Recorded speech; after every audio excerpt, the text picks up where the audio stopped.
Buenas tardes.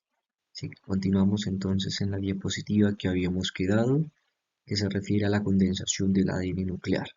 Entonces habíamos visto que las células necesitan pasar de una fase a la otra y cuando llegan entonces a la fase de S, de la interfase, generan entonces un proceso llamado replicación del ADN. Entonces ese ADN replicado necesita entonces condensarse, compactarse, para que esta forma sea fácil poder entonces generar cromosomas y se puedan disgregar o se puedan separar en el momento de la anafase.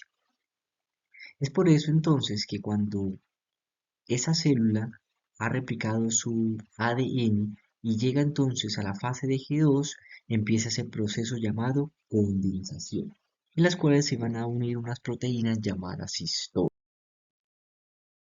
Y aquí es donde viene lo que se conoce como el primer nivel del superenrollamiento, donde van a jugar un papel importante las histonas.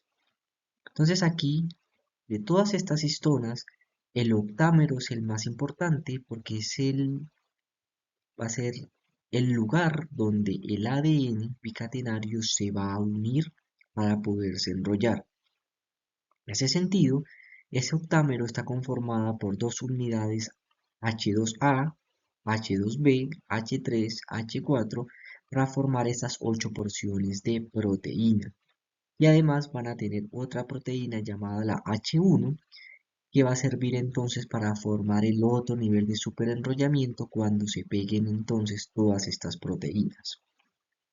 En ese sentido, cuando el ADN se enrolla en estas histonas o en este octámero, incluyendo entonces la histona H1, se le va a conocer como el nucleosoma y va a albergar una cantidad o una longitud máxima de 200 pares de bases. Entonces aquí tenemos cada uno de los monómeros de esta proteína que están por duplicado, los cuales entonces al unirse o a plegarse entre sí van a formar ese octámero de histonas donde el ADN se va a enrollar. Si lo miramos a nivel de diagrama, cada circunferencia azul va a pertenecer a ese cuerpo de las histonas y aquí vamos a tener entonces el enrollamiento del ADN.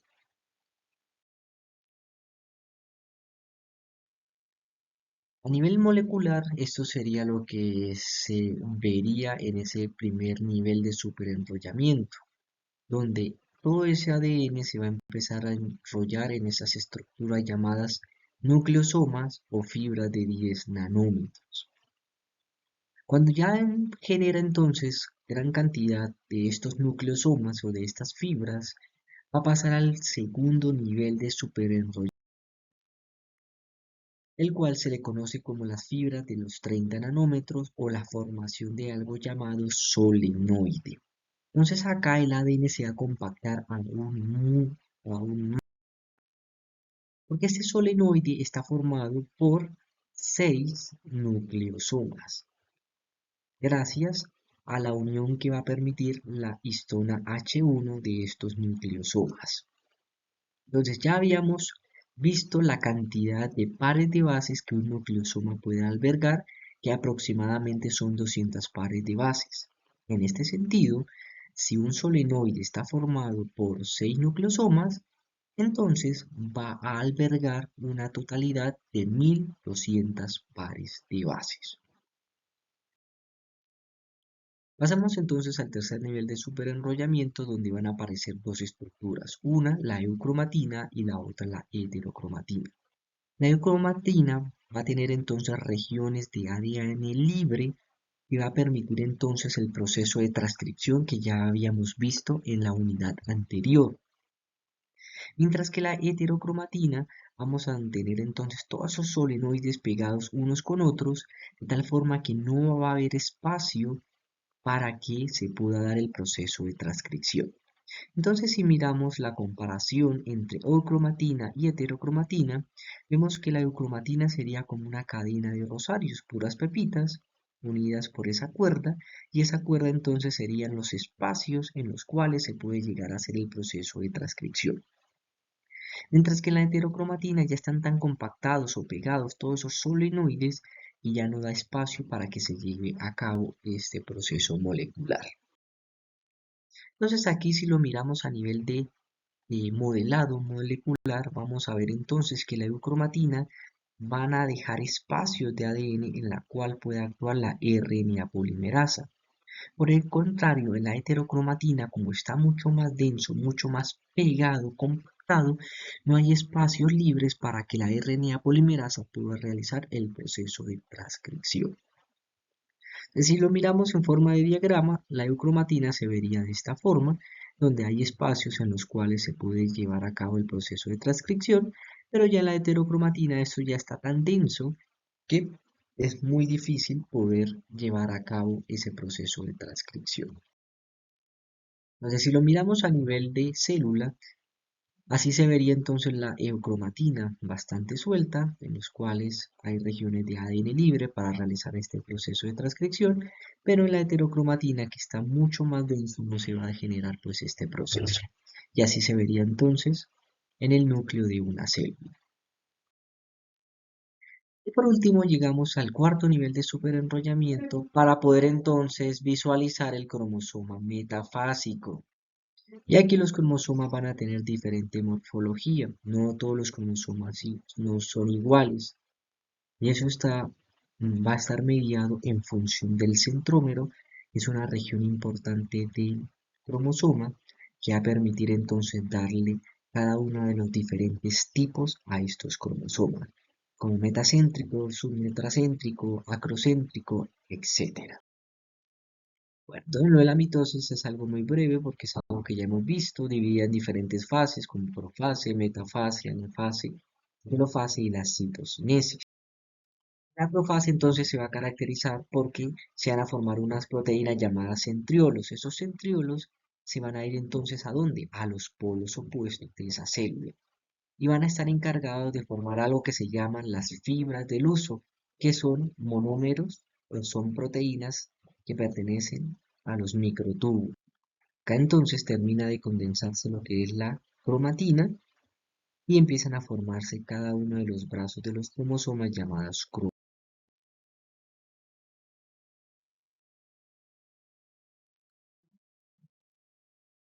Entonces acá, si lo miramos entonces a nivel de fibras del uso, acá tenemos entonces las dos monómeros que hacen parte de esos microtúbulos, que es la alfa y la beta tubulina, y que se empiezan a polimerizar cada vez que se va incrementando el tamaño de ese uso mitótico.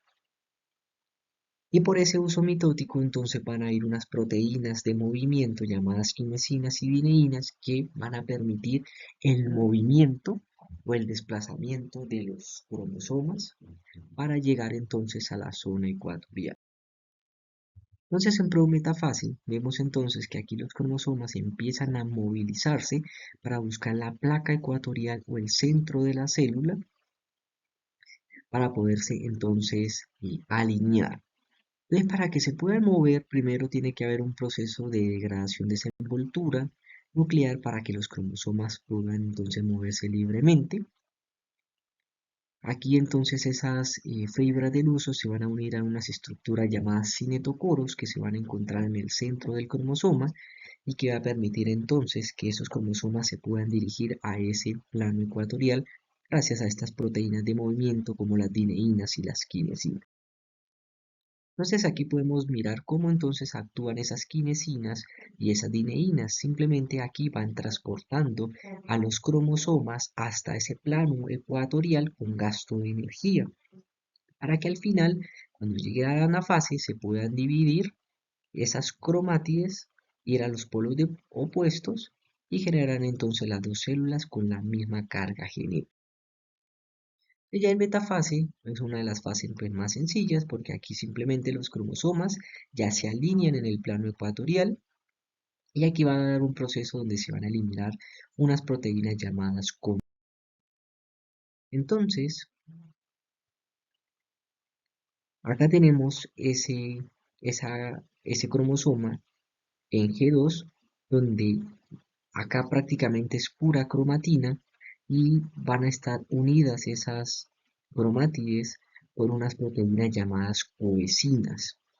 Esas coecinas son las que permiten tener unidas o pegadas, adosadas, las dos partes del cromosoma o sus cromátides.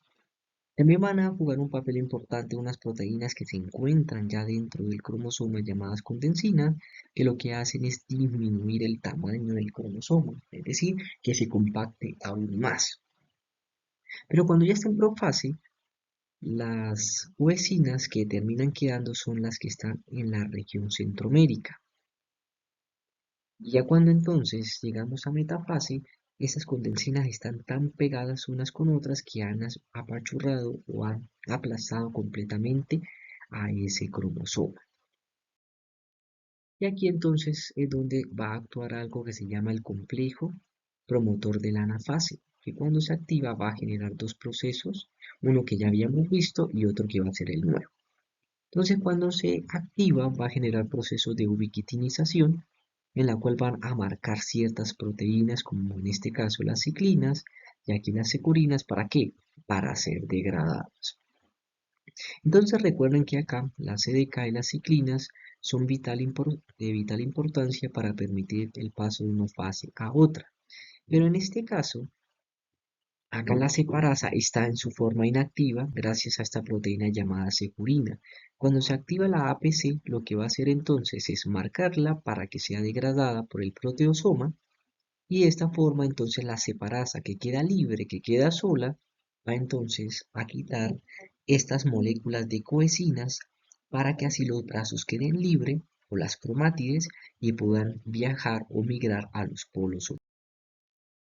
Entonces aquí simplemente si lo vemos en términos de diagrama, tenemos todas esas coecinas que al final van a ser degradadas para que las cromátides queden libres y puedan viajar en los polos opuestos. Bien, entonces en una fase ya saben que esas cromátides son las que viajan a los polos opuestos.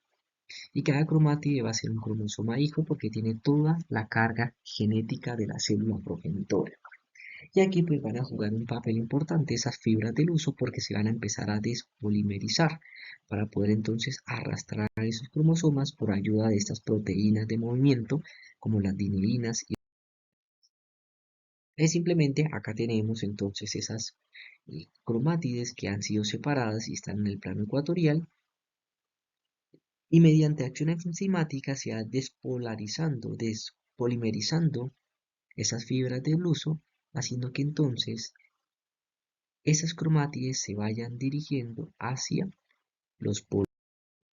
Entonces simplemente acá tenemos el cromosoma como tal, acá entonces se da ese proceso de separación al quitar las coecinas y aquí se da un proceso de despolimerización, es decir, se va quitando esas alfa, beta, tubulina de estos microtúbulos para que esta forma esa cromátide vaya migrando hacia la zona negativa que sería el polo opuesto. Y de esta forma entonces poder la siguiente fase que es telofase. Entonces en telofase ya todas esas cromátides ya llegaron a su punto de origen, que serían esos polos opuestos. Acá entonces las fibras del uso desaparecen porque ya no sirven para hacer la movilización, porque ya las cromátides están en el lugar donde deben estar. Se empieza a dar el proceso de formación de esa envoltura nuclear, sea un proceso de constricción citoplasmática, que simplemente ese alargamiento de las células va haciendo que el citoplasma en esta región sea mucho más pequeña y al final entonces se pueda dar ese proceso de citocinesis. Pero ya cuando está en telofase, ya como tal no sirve el cromosoma, sino que empieza a descondensarse para formar cromatina, para que pueda entrar otra vez a la interfase y el ADN esté desnudo para que pueda realizar el proceso de replicación. Al final en telofase se generan dos células, 12, 2E. Bien. Pasamos entonces a lo que son los cromosomas autosómicos y un cromosoma autosómico se vería de esta forma utilizando fotografía electrónica. Acá tenemos entonces lo que es un histograma de cómo se pueden estudiar esos cromosomas, cada par de ellos. Y entonces dentro de esos cromosomas vamos a encontrar algo que en genética vamos a llamar los alelos, que serían cada una de esas variantes o diferentes formas que puede presentar un gen. Bien, entonces las estructuras del cromosoma son pocas, tenemos unas regiones apicales, tanto en la parte superior como inferior, que se le van a conocer como los telómeros o regiones teloméricas, y el centro que se le va a conocer como el centrómero. Y ya vimos que el centrómero pues, juega un papel importante porque alrededor o adyacente a ese centrómero va a encontrarse unas proteínas llamadas el cinetocoro, donde las fibras del huso impactan sobre ella para poder entonces movilizar ese cromosoma. Entonces, respecto a los telómeros, vemos que están en la región apical en color amarillo y cada vez que la célula entra en el ciclo celular, esas regiones teloméricas se van perdiendo, se van acortando hasta que llegan a un punto en el cual van a empezar a dañar regiones vitales o codificantes de esos cromosomas y es donde ahí viene a aparecer enfermedades por la edad o por el envejecimiento celular o la senescencia celular. Sin embargo, hay una enzima llamada telomerasa que puede entonces recuperar todas esas zonas perdidas cada vez que la célula entra en división celular. Eso es lo que hace entonces las células cancerígenas para volverse inmortales. Cada vez que ellas se dividen y proliferan continuamente, están acortando rápidamente sus regiones teloméricas, pero como activan esta enzima llamada la telomerasa, recuperan entonces esas regiones perdidas y por eso es que esas células terminan siendo inmortales. Vamos entonces a lo que son los tipos de cromosomas autosómicos y les había mencionado que todo está en función del centrómero, de su posición. Y esto lo va a dividir en un brazo P y un brazo Q del cromosoma. Entonces el metacéntrico es aquel donde el brazo Q tiene la misma longitud que el brazo Q. El submetacéntrico, si se dan cuenta, el centómetro está aumentando hacia arriba, por lo que el brazo P empieza a disminuir su tamaño, mientras que el brazo Q incrementa su tamaño. A ese se le va a conocer como submetacéntrico. El acrocéntrico es cuando ya ese centómetro está tan alto que aquí prácticamente esos brazos están desapareciendo y quedan en forma de antenas. Y esto se le conoce como el acrocéntrico. Y finalmente tenemos el telocéntrico, donde el centrómero está en la zona apical y aquí desaparecen entonces los brazos P. Entonces aquí es exactamente lo mismo, todo está en función de ese centrómero en la posición en la que se ubica en el cromosoma, este va aumentando su tamaño y dependiendo de dónde se ubique, se le va a conocer como metacéntrico, submetacéntrico o acro. Y esa entonces es la imagen que les había mostrado al principio, en el cual podemos ver las diferentes formas que pueden llegar a presentar esos cromosomas, donde podemos tener aquí un telocéntrico, un acrocéntrico y acá un submetacéntrico, en función de su centro. Acá tenemos entonces los diferentes cromosomas que pueden tener distintas especies, donde pueden ver que la variación es bastante alta y hay algunos que tienen una gran cantidad de cromosomas, como el nenúfar blanco, tiene 80, y hay otros como por ejemplo los guisantes de jardín que tienen 7, o mosca doméstica que tienen 6, pero entonces la cantidad de cromosomas no indica que una especie sea superior que otra. ¿Cómo se analizan entonces los cromosomas? Por un método llamado cariotipo. Y simplemente es dejar los cromosomas en su estado metacéntrico, tomar fotografías y empezar a buscar cada uno de sus homólogos, es decir, cromosomas exactamente iguales, para mirar a ver si hay aberraciones cromosómicas. ¿Cómo se hace un cariotipo? Entonces simplemente se extrae sangre periférica, se cultiva en medios de cultivo, que son bastante costosos, se le agrega una sustancia llamada colchicina que evita entonces que los cromosomas se separen, sino que se queden en la fase de metafase. Luego esas células se fijan, se agregan colorantes, se agregan enzimas para digregar las células y al final lo que se hace es visualizar esos cromosomas en metafase, tomar las fotografías y empezar a buscar los homólogos para hacer esa comparación. Tenemos también el cromosoma sexual, Y, es el que va a permitir entonces darle la masculinidad a los machos y a los hombres. Y eso está mediado por esta parte de la región P, va a tener un gen denominado SRY. Ese SRY lo que va a permitir es entonces la formación de las gónadas o de los testículos, que estos a su vez por acción hormonal, como liberan testosterona, pues va entonces a inducir todos los cambios conformacionales del fenotipo masculino. Las hembras, por el contrario, al tener dos juegos de cromosomas exactamente iguales, y al final pues se inactiva uno de ellos, solamente entonces tendría el juego del cromosoma X en el cual no se va a encontrar ese gen SRY. Y es por eso que no forman gónadas, sino que forman ovarios, y esos ovarios pues van a generar otro tipo de hormonas como los estrógenos, progesterona, y le va a dar entonces ese fenotipo femenino. Pasamos a otros cromosomas que son los especializados, solo que estos no se van a encontrar en los humanos, solamente se van a encontrar en invertebrados como los ciertos insectos como los dípteros, los zancudos, las moscas. Y estos cromosomas se van a encontrar en regiones de las glándulas salivales de las larvas, que al decapitarlas y extraer entonces esas glándulas salivales y mediante tinciones, vamos a ver entonces estos cromosomas enormes que se van a encontrar no en mitosis, sino en interfase.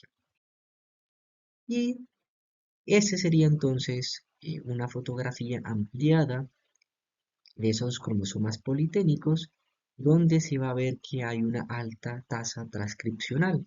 Y eso se debe a que esas regiones o estos cromosomas están implicados en el desarrollo antero-posterior de estos dípteros, es decir, la formación desde la cabeza hasta la cola.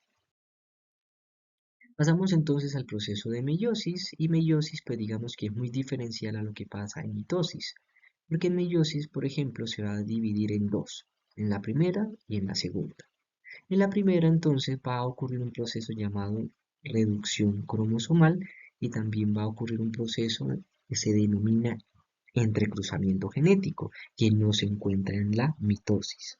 Y la meiosis 2, estas células que se produjeron, al final se van a volver a dividir en dos células para obtener en total 4 células hijas con una carga reducida. Es decir, pasamos de una célula diploide 2N y llegamos a 4 células haploides E. Entonces aquí vemos cómo esta célula diploide 2N, aquí podemos ver lo que son dos cromosomas. Luego entonces aquí en la meiosis 1, especialmente en profase, se da el proceso de entrecruzamiento genético. Aquí ya tenemos lo que es metafase. Acá en anafase 1 entonces migran son los cromosomas y no las cromátides o los brazos del cromosoma. Luego esas células formadas en meiosis 2 se vuelven a dividir, pasan por estas mismas fases y se van a obtener 4 células con la carga genética reducida. Miren que aquí partíamos de dos cromosomas y ahora aquí cada célula va a tener un solo cromosoma entrecruzado. Bien, entonces si hacemos esa comparativa entre mitosis y meiosis, la mitosis no tiene reducción genética, porque aquí lo que se busca es que una célula genere dos células exactamente idénticas. Es decir, si esta célula es diploide, estas dos células también tienen que ser diploides. Mientras que la meiosis 1 sí hay una reducción genética. Pasa de esa diploidía a haploidía. La meiosis 1, la profase 1, es una de las fases más largas porque está dividida en diferentes subfases. Entonces vamos a mirar que está dividida en leptoteno, cigoteno, paquiteno, diploteno y diacinese. ¿Qué ocurre entonces en estas fases? Por ejemplo, el leptoteno va a condensarse lo que es la cromatina. Y aquí la clave es que esos cromosomas paternos se van a empezar a buscar para poder entonces llegar a hacer el proceso de entrecruzamiento. En la fase ya de cigoteno, ya esos cromosomas homólogos se empiezan a alinear paralelamente uno del otro, materno con el paterno, y se forma entonces un complejo proteico llamado sinaptinémico. Sería el complejo sinaptinémico que parece forma de cremallera. Esa cremallera o ese complejo es lo que va a permitir que se pueda dar el entrecruzamiento genético en ciertas zonas de esos cromosomas parentales, tanto del padre como de la madre. Pero en Paquiteno es donde se hace entrecruzamiento genético, y es porque ese complejo sinaptinémico alcanza entonces una distancia de 100 nanómetros.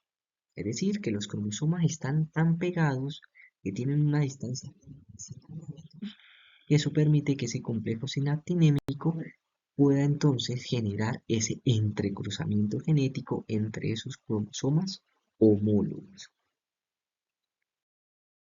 Entonces, ¿cómo se vería ese entrecruzamiento?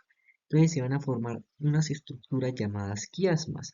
Esos quiasmas, como los vemos acá, que van a ser regiones en los cuales se van a pegar un cromosoma materno con uno paterno. Entonces ahí es donde va a ocurrir ese proceso de entrecruzamiento genético gracias a ese complejo sinaptinémico. Cuando pasamos a diploteno, aquí los cromosomas se empiezan a separar, pero quedan unidos en esos puntos de unión que ya vimos en la diapositiva anterior, que se llaman quiasmas. Como ya se generó el entrecruzamiento genético, ya no se necesita entonces ese complejo sinaptinémico, por lo tanto es eliminado. Y ya en diacinesis se genera entonces lo que es el nucleolo y la envoltura nuclear empiezan a desaparecer. ¿Esto para qué? Para que entonces los cromosomas empiecen a migrar al plano ecuatorial. Aquí pasa lo mismo que vimos en mitosis. Entonces acá las fibras del huso que fueron formadas por esos centriolos van a impactar ¿qué? El cinetocoro de esos centrómeros, de esos cromosomas, para poderlos movilizar. Y aquí entonces los cromosomas empiezan a ver, van a ser patentes, van a ser ostensibles, van a ser visibles. Y aquí pues son las fases que ustedes ya conocen, que son similares a lo que ocurre en mitosis. Metafase 1, ¿qué ocurre? Esos cromosomas se alinean en el plano ecuatorial. En anafase 2, pues aquí es donde viene la distinción con la mitosis, que en la mitosis migraban las cromátides. Pero en la meiosis 1 de la anafase 1, lo que migra es todo el cromosoma, por eso hay una reducción genética de 2N a N. Acá en telofase, pues simplemente ya se empieza a formar lo que es la envoltura nuclear, la célula se empieza a elongar para someterse al proceso de citocinesis. Pero entonces ya estas dos células tienen una carga genética reducida. Entonces acá tenemos una tabla del resumen de lo que ocurre en cada una de estas fases. Meiosis 2 es prácticamente otra mitosis, porque simplemente aquí sería por duplicado, una profase 2, simplemente tendríamos dos células en estado de profase, en metafase 2, dos células en metafase, anafase 2, aquí sí migran las cromátides y no los cromosomas, y tendríamos dos células que estarían en ese proceso, y al final en telofase van a generar pues esas cuatro envolturas nucleares que al final al realizar el proceso de citocinesis tendríamos cuatro células haploides. Resumen entonces de la meiosis 2 en esa parte. Pasamos entonces a lo que es la gametogénesis, que se parte entonces de células germinales primordiales que van a dar origen a los espermatozoides, ovocitos secundarios maduros u óvulos. Y esas son pues células quiescentes, es decir, que están en G0 y necesitan un estímulo para salir entonces de ese estado para poder entrar al ciclo C. Entonces en la espermatogénesis, miren que acá esa célula germinal primordial es 2N. que va a ser un proceso de mitosis. Aproximadamente realiza 30 mitosis para diferenciarse en otro tipo de célula llamado espermatogonio, pero también miren que tienen la misma carga genética. Y esto va hasta la infancia y ahí es donde estas células entran en ese estado de quiescencia. ¿Cuándo vuelven a salir de ese ciclo celular? Cuando hay un estímulo, es decir, cuando llega la pubertad, porque se van a liberar hormonas como la testosterona. Entonces miren que estos espermatogonios, que son 2N, también se siguen dividiendo por mitosis y se diferencian entonces en otro tipo de células llamadas espermatocitos primarios. Pero estos primarios también son 2N. Pero es que aquí es donde estos espermatocitos van a pasar por el proceso que ya vimos llamado meiosis. Estos espermatocitos primarios, al pasar por meiosis 1, se van a transformar en espermatocitos secundarios y es aquí donde ya se da el proceso de reducción cromosomal. Paso de 2N a E. Y luego estas dos células pasan por meiosis 2 y generan en total 4 células. Esas 4 células reciben el nombre de espermátidas.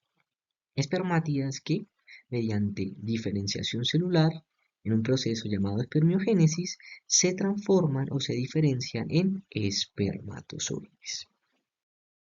Pasamos entonces a lo que es a la oogénesis, donde también partimos de una célula germinal 2N, también son múltiples mitosis. ¿Para qué? Diferenciarse en ovonios 2N. Y después pasan entonces a ser ovocitos primarios, que también son 2N.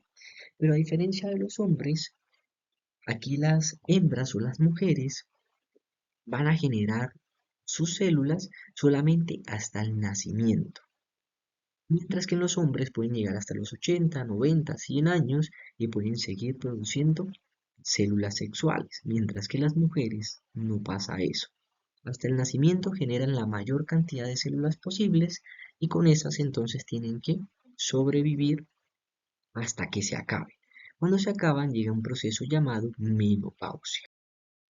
Y miren que aquí la ovogénesis, ese ovocito primario, en la pubertad va a sufrir el proceso de meiosis 1. Pero miren que en este caso aquí se generan dos células igual que la espermatogénesis. Solo que la diferencia es que el ovocito secundario va a ser mucho más grande que la otra célula. La otra célula va a ser mucho más pequeña y se le va a denominar como cuerpo polar. Porque entonces una célula es más grande que otra, porque ésta termina robándole citoplasma a esta célula para tener la mayor cantidad de nutrientes que va a utilizar el espermatozoide para que se pueda generar el proceso de fecundación. Entonces el ovocito secundario es el que viene a aparecer en el momento de la ovulación y se termina estancando en la meiosis 2, específicamente en la metafase 2, porque espera hasta que haya fecundación para poder terminar esa meiosis 2. Si no hay fecundación, pues ese ovocito secundario simplemente es desechado en la menstruación. Entonces, si en el llegado caso ese ovocito secundario que está ya en los oviductos tiene contacto con el espermatozoide, entonces rápidamente lo que hace es de metafase 2 terminar las fases que faltan, llegar a meiosis 2, hacer la separación de otra célula mucho más grande llamada óvulo maduro y un segundo cuerpo polar que va a ser más pequeño porque toda esta célula enorme va a tener todos los nutrientes que va a necesitar el núcleo del espermatozoide para que tengan todos los nutrientes para que se pueda entonces dar la formación del cigoto. Entonces ya cuando se genera ese óvulo maduro, el espermatozoide ahí sí entra entonces su pronúcleo, se fusionan estos dos, tanto el masculino como el femenino, y generan entonces el cigoto. Con eso sería todo lo de esta unidad.